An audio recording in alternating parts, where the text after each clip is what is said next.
वापस आने का शुक्रिया once again to cross fire.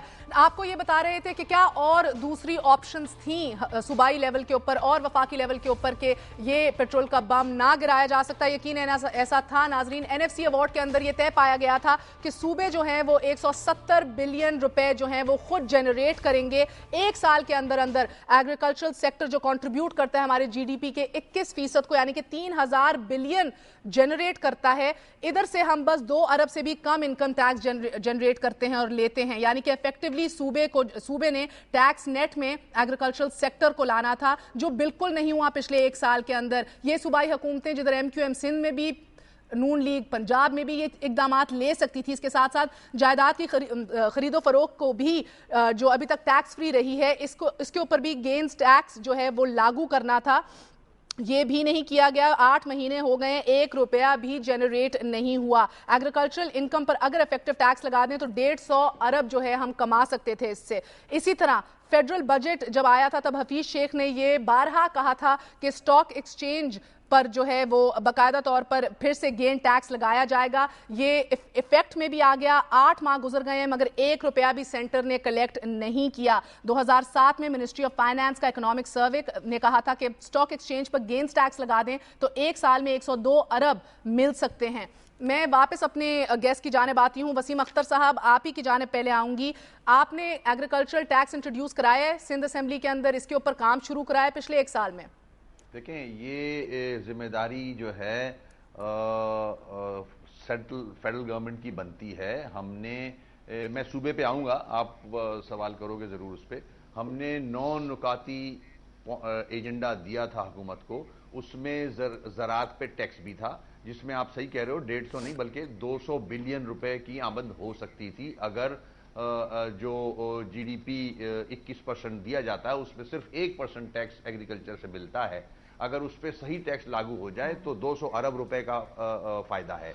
इसके बाद सपोर्ट प्राइस की बात की गई थी कि सपोर्ट प्राइस में भी अच्छे खासे पैसे निकल सकते हैं और अफगान ट्रांजिट ट्रेड से जो करप्शन हो रही है उसमें से पैसे आ सकते हैं।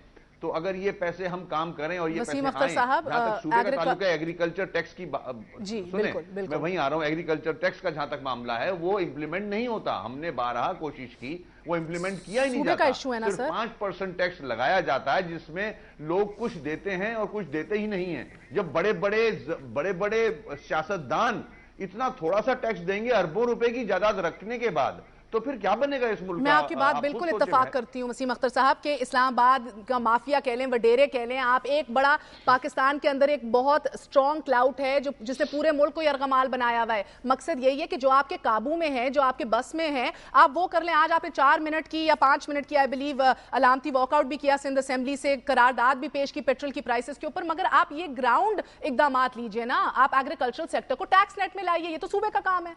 हाँ, सूबे का काम है, मगर सूबे में मेजॉरिटी, हम कोलिशन पार्टनर हैं, आप ये ना भूलें ना। अब ये जिम्मेदारी बड़े बड़े लीडरों पे आती है कि मिसालें कायम करें, टैक्स दें। जो इस मुल्क से लूटी हुई रकम है या जो उन्होंने जायदादें बना ली हैं उस पर टैक्स तो दें कम से कम। जब एक मिसाल कायम की जाएगी, एक बड़ा लीडर टैक्स देगा तो नीचे उसका इफेक्ट आएगा, लोग टैक्स देंगे। वो देखते हैं नीचे वाले ऊपर देखते हैं, लीडर जो है वो टैक्स दे ही नहीं रहा है तो फिर नीचे वाले भी नहीं देते हैं। कानून बनेगा, उस पर इंप्लीमेंट होगा तो फिर मिसालें बनेंगी ना। आबिद शेर अली साहब, आप क्यों इतना मुस्कुरा रहे, खिलखिला रहे हैं? क्या आपने पंजाब में ये एग्रीकल्चर टैक्स लागू कर दिया है? क्या ये इंप्लीमेंट हो रहा है बाकायदा तौर पर? देखिए जी, पंजाब हुकूमत गुड गवर्नेंस के लिए, टैक्स रिफॉर्म्स के लिए उन्होंने कानून साजी की है और बहुत से काम ऐसे किए हैं। मार बुखारी, जहाँ तक आप बड़ी अच्छी तकरीर कर लेती हैं, अब अच्छा मुस्कुरा कर बोल भी लेती हैं। मैं आपसे पूछ रहा हूँ कि जो हमसे सुतेला सलूक किया जा रहा है पंजाब में, हमारी इंडस्ट्रीज को बंद किया जा रहा है, गैस की लोड शेडिंग हो रही है, 40% बिजली सिंध के अंदर चोरी हो रही है, लोग कुंडे लगा के बिजली चोरी करते हैं। फैसल रज़ा आब्दी से ये पूछती हूं, आपने कभी इस पर प्रोग्राम फैसल रज़ा आब्दी साहब क्या बात है? क्या नहीं, आप टॉपिक ना चेंज करें। क्या आपने से बिल्कुल उठाइए, आप शो देखिए करें सर, परसों कर रही थी। बड़े खूबसूरती के साथ आप इस इशू को बदल देंगी। सर आप बड़े खूबसूरती से मेरे सवाल से कतरा रहे हैं। परसों ही मैंने फैसलाबाद की बात की है, परसों ही इस इशू के बारे में बात की है। पंजाब के इंडस्ट्री के लिए फैसल रजा आब्दी साहब, मैं ज़ाती इश्यूज में नहीं पढ़ना चाहती, मुझे पता है मैं क्या कर रही हूँ। फैसल रजा आब्दी साहब, क्या बात है कि आप इजाजत दीजिए। फैसल रजा आब्दी साहब, ये क्यों कहा जाता है इम्तियाजी सुलूक पंजाब से किया जा रहा है, मगर सूबाई लेवल पे ना सिंध में काम हो रहा है ना पंजाब में काम हो रहा है, बहुत सी चीजें ये खुद कर सकते हैं जो नहीं कर रहे। सूबों को इख्तियारात देने के बाद किसी भी चीज़ पे अमल दरामद जो है वो एक बाहमी टीम के ज़रिए ही मुमकिन हो सकता है। गुफ्तगू आपने पेट्रोल से शुरू की थी, अक्टूबर में 80, नवंबर 87, दिसंबर 90 के अंदर सब्सिडी 12 अरब रुपए per month government of Pakistan देती रही, लेकिन खलीजी हालात की वजह से एकदम 90 से शूट होके 120 और तज्जियाकारों के मुताबिक अगर 10 दिन मजीद खलीज में यही हालात रहे तो 150 से तजाविज़ कर जाएगी।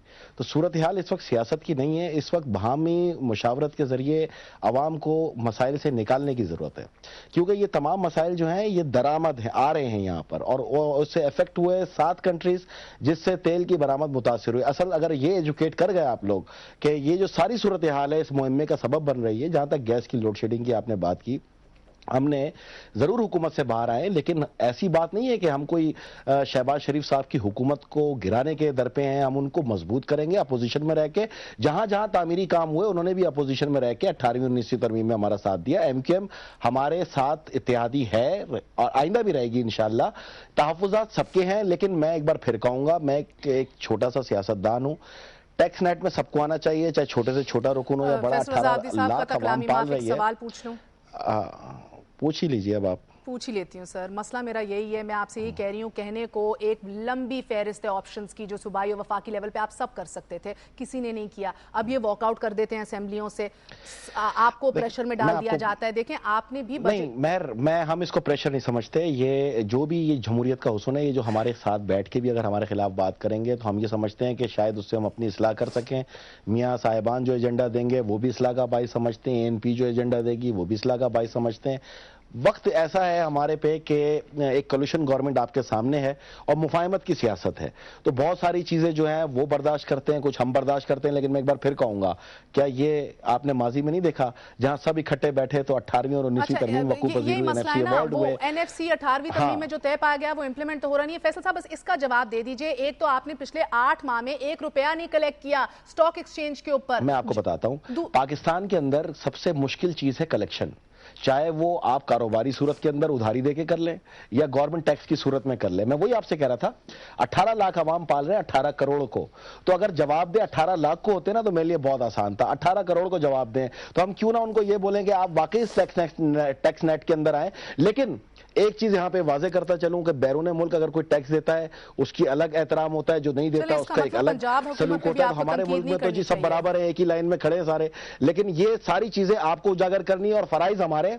बेशक ये हुकूमत की जिम्मेदारी है, हुकूमत को करना है। अगर हफीज शेख ने ये कहा था तो कागज पे लिखने की जरूरत नहीं थी, उस पर अमल भी करना चाहिए। और इस अमल के लिए हम टीम, हम तमाम लोग, हम तमाम सियासतदान एक बार फिर सर जोड़ के बैठे और आवाम में ये आगाही दें तो शायद इस मुल्क को हम इस दलदल से निकाल पाएंगे। अमल दरामद करने से नाकाम हो गए, आप इस बात का इतराफ करते हैं? नहीं, देखें जी, अमल दरामद के लिए एक टाइम पीरियड चाहिए होता है, एक रूट चाहिए होते हैं। आप जब एक चीज को वकूफ पजीर कर लेते हैं तो पाकिस्तान के अंदर, ये तो किसी भी मुल्क के अंदर कोई भी कानून बने 2 से 2.5 साल लगते हैं किसी भी चीज को पैरेलल करने के अंदर। तो अभी ये 8 महीने का जो आपने जिक्र किया है, मैं इसमें भी कहता हूं कि काफी हद तक हम नहीं कर सके, लेकिन आने वाले दिनों में होप यही है, उम्मीद यही है। जहां लेकिन एक चीज भी आप देखें ना, जहां जमहूरी हुकूमतों को थोड़ा सा अरसा होता है ये सारे शोर होगे शुरू हो जाते हैं। एक जर्नल जो है 7 साल तक यहाँ बैठा रहा, उस वक्त ये गुफ्तगू नहीं हुई, उस वक्त ये बातें नहीं हुई। तो थोड़ा सा टाइम दें। हम भी तो यही कहते हैं कि आवाम ने अगर हमें मुंतखब किया, हमने फिर आवाम की अदालत में जाना है, वही हमारे मुंसिफ होंगे, वही फैसला करेंगे। तो खुल के एक बार काम तो करने का मौका है ना। वसीम अख्तर साहब से आखिरी सवाल पूछूंगी, वक्त दरकार है, क्या आप इस सब्र का मुजाहिरा करेंगे या एक दफा फिर अलहदगी आपको इख्तियार करनी पड़ेगी प्रेशर डालने के लिए, आवाम की आवाज उठाने के लिए? देखिए, MQM ने 3 दिन की मोहलत दी है कि 3 दिन में कोई चीज़, कोई अल्टरनेट, कोई तरीक़ेकार निकाल लिया जाए। उसके बाद राब्ता कमेटी फैसला करेगी। मैं एक चीज़ और यहाँ रखता चलूँ, जिस कराची या सिंध की जो आप बात कर रहे थे, सबसे ज़्यादा टैक्स जो है वो इसी सूबे से और ख़ासतौर पर कराची शहर से पूरे मुल्क को दिया जाता है, और पूरा मुल्क को चला रहा है इस वक्त सिंध और कराची शहर। टैक्स की मद में भी और ज़कात की मद में भी सबसे ज्यादा ज़कात कराची से दी जाती है पूरे मुल्क को। आपको नॉलेज में इजाफा करूं मैं ये, तो ऐसा नहीं है यहाँ। बहुत बहुत आपका शुक्रिया। वसीम अख्तर साहब, फैसल रजा आबदी साहब, आबिद शेर अली साहब। नाजरीन, आपको ये भी बताती चलूँ एक मुख्तसर से वक्से पे जाने से पहले कि रहमान मलिक साहब ने बारहा ये ऑन रिकॉर्ड आकर कल भी कहा कि हम पेट्रोल जो है वो महंगा खरीद के सस्ता नहीं बेच सकते। ये सरासर गलत बयानी है, इसको झूठ का लफ्ज़ तो मैं नहीं दूंगी, गलत बयानी है, क्योंकि हमारी हुकूमत जो है वो 17 रुपये 90 पैसे जो है वो टैक्स कमाती है पेट्रोल के हर लीटर के ऊपर। सब्सिडी दूर की बात, इस पे पैसे कमाए जा रहे हैं। इसी के साथ साथ छोटा वक्फा लेंगे, वक्फे के बाद आपकी खिदमत में फिर हाजिर होंगे और बात होगी सिंध की करारदाद के हवाले से। हमारे साथ रहिएगा।